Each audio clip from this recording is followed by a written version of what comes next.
அஸ்ஸலாமு அலைக்கும். இன்றைக்கி நம்ம என்ன வீடியோ பார்க்க போகிறோம்னா தேங்காய் பால் ரசம் எப்படி செய்கிறதுன்னு பார்க்கலாம். நான் அதுக்கு சின்ன வெங்காயம், பூண்டு, காஞ்ச மிளகாய், பச்சை மிளகா, கருவேப்பிலை எடுத்து வச்சுருக்கேன். திக்கான தேங்காய் பால், தண்ணி சேர்த்த தேங்காய் பாலும் எடுத்து வச்சுருக்கேன்.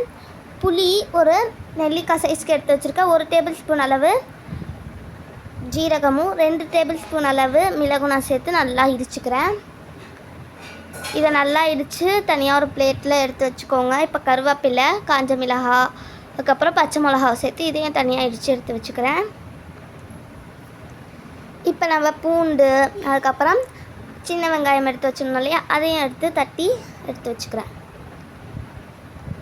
இப்போ நம்ம தண்ணி சேர்த்த தேங்காய் பாலை எடுத்து சேர்த்து அதில் தக்காளியை போட்டு நல்லா கையை வச்சே பிசைஞ்சு விட்டுக்கோங்க.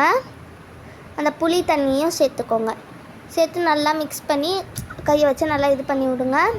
அதில் கொத்தமல்லி சேர்த்துருக்கேன். இப்போ நம்ம ஃபஸ்ட்டு இடித்து வச்சுருந்தோம் இல்லையா, அந்த இடித்து வச்சது எல்லாத்தையுமே இதில் சேர்த்துக்கலாம். சேர்த்து நான் இப்போ ஒரு மண் சட்டி எடுத்து வச்சுருக்கேன். அதில் எண்ணெய் சேர்த்துக்கிறேன். ஒரு 3 டேபிள் ஸ்பூன் அளவு சேர்த்துருக்கேன். நெய் 2 டேபிள் ஸ்பூன் இல்லை 1 டேபிள் ஸ்பூன் அளவு சேர்த்துக்கோங்க. ஜீரகமும் வெந்தயமும் நான் கலந்து சேர்த்துருக்கேன். கருவேப்பிலை நம்ம அரைச்சி வச்சுருந்த அந்த ஜீரகம் மிளகு போட்டு வச்சுருந்தோம் இல்லையா, அது சேர்த்துருக்கேன். கருவேப்பிலை, காஞ்ச மிளகாவையும் சேர்த்துருக்கேன்.